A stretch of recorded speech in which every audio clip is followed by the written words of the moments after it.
Welcome to soda Buti. So இந்த வீடியோவில் நம்ம பார்க்க போகிறது மொத்தம் 2 படங்கள் இப்போ ஓடிடியில் இருக்குது. ஸோ ரெண்டுமே நீங்கள் தாராளமாக ட்ரை பண்ணலாம். ஒன்று தமிழ் படம் தான், இன்னொன்று தமிழ் டப்பிங்கில் இருக்க மலையாள படங்கள்.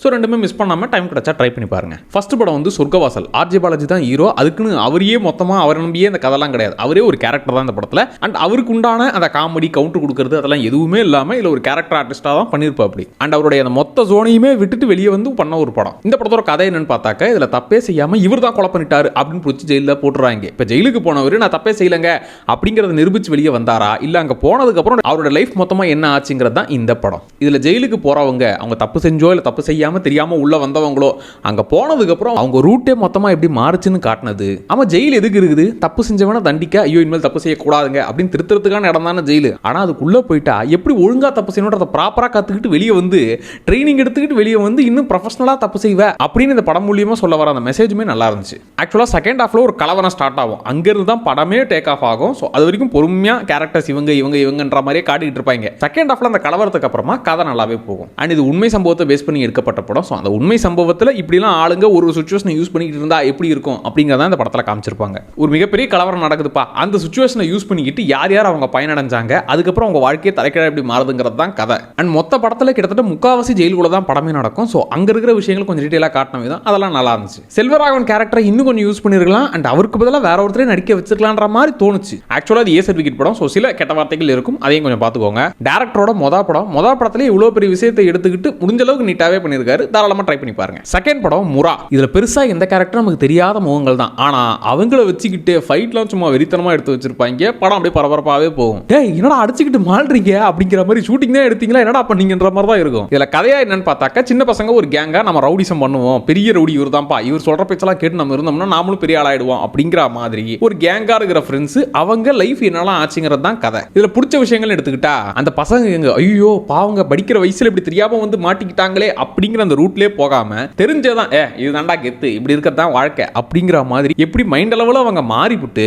கெத்தா நம்ம போலீஸ் ஸ்டேஷன் போறதான் கெத்து, ரவுடிசன் தான் கெத்துன்ற மாதிரி எப்படி சுத்திட்டு இருக்காங்கன்றத காட்டினது நல்லா இருந்துச்சு. அதே மாதிரி ஊர்ல பெரிய கையே அவர் ஒரு வேலை கொடுக்குறாருன்னா நாமளும் பெரிய ஆயிடுவோன்ற மாதிரி அவங்க கிட்ட போறதெல்லாம் ஓகே. அதுக்குன்னு நீ வேலை தான் கொடுக்குற, அந்த வேலையை நான் செய்யறேன், உனக்கு மரியாதை கொடுப்பேன், அதுக்குன்னு பயந்து ஐயோ சொல்லுங்க அப்படிங்கிற மாதிரிலாம் கையை கட்டலாம் இருக்க மாட்டேன்ற மாதிரி அந்த கேரக்டர் டிசைன் பண்ணது.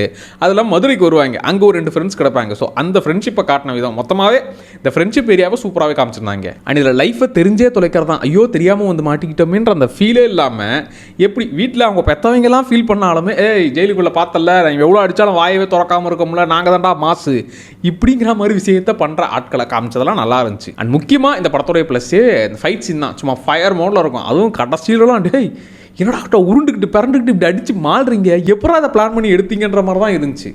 அடிச்சா அப்படி பறந்து போற அந்த ஃபைட்லாம் கிடையாது ராசா, அடிச்சு மாண்டுக்கிட்டு கையை பிச்சு போட்டு இந்த ரேஞ்சுக்கு தான் அடிச்சுக்கிட்டு இருப்பாங்க. இதுல சில நெகட்டிவ்ஸா பட்டது என்னன்னாக்க தெரியும் இப்படி ஆரம்பிச்சிங்கன்னா கடைசியில் இந்த மாதிரி தான் முடிப்பீங்கன்னு தெரியும், ட்விஸ்ட்டும் கொடுப்பீங்க, அதை விட முக்கியமாக இப்படி தான் முடிக்க முடியும் அப்படிங்கிற மாதிரி நம்ம நினச்சா மாதிரியே தான் கதையின் கிளைமாக்ஸும் இருக்கும். எனக்கு என்னன்னா அந்த கேங்காக சேர்ந்தவங்க கெத்தாக காட்டுற விஷயங்கள்லாம் ஓகே, அதுக்குன்னு ஆல்ரெடி பல வருஷமாக கெத்தாக இருக்கவங்க கிட்ட நாங்கள் அப்படி தாங்க இருப்போம், நாங்கள் பண்ணுவீங்க அப்படிங்கிற மாதிரி நிக்கலாக பேசினா அதுக்கு அவங்க கேட்டு அமைதியாக இருப்பாங்கன்ற மாதிரி தான் இருந்துச்சு. ஏன்னா பல வருஷமாக இந்த ஃபீல்டே இருக்கிறவங்க புதுசாக இப்போ தான் நேற்று முளைச்சா காலார் மாதிரி வந்துருக்கிற பசங்க அவங்க முன்னாடி அவங்க சொல்கிறதெல்லாம் கேட்டுக்கிட்டு ரியாக்டே பண்ணாமல் அமைதியாக இருப்பாங்களா அப்படிங்கிற மாதிரி அந்த சீன்லாம் கொஞ்சம் ஓவராக இருந்துச்சு. அண்ட் இவங்களுக்கு டஃப் கொடுக்குற வகையில் அவங்களோட சீன்ஸுமே இன்னும் கொஞ்சம் ஆரம்பிச்சிருக்கலாம். அதாவது பிளான் மாதிரி போகிற விஷயங்கள்லாம் ஓகே, பட் அவங்க பண்ணுறதுக்கு அப்போவே கோவமாக ரியாக்ட் பண்ணுற மாதிரியான சீன்ஸ் எல்லாம் வச்சிருக்கலாம். இன்னும் இந்த கேங்குக்கு டஃப் கொடுக்குற வகையில் சில கேரக்டர்ஸை டிசைன் பண்ணிருக்கலாம். ஆனாலும் இந்த கேங் செய்கிற அட்ராசிட்டிஸ் அவங்க பண்ணுற அந்த ஃபைட் சீன்ஸ் அதெல்லாம் சூப்பராக இருக்கும். ஸோ அதில் இந்த விஷயங்கள்லாம் மறந்துடுவீங்கன்னு வச்சுக்கோங்க. பட் இருந்தாலும் அந்த சைடில் கொஞ்சம் கேரக்டர்ஸ் இன்னும் வெயிட்டாக இருந்திருந்தா இன்னுமே ஸ்ட்ராங்காக இருந்திருக்குமேன்ற ஒரு குட்டி ஃபீல். பட் ஓவரால் படம் நல்லாவே இருக்குது, தமிழ் டப்பிங்குமே இருக்குது, ஃபைட் சீன்லாம் சூப்பராகவே இருக்குது. ஸோ 2 படங்களுமே மிஸ் பண்ணாமல் பாருங்க.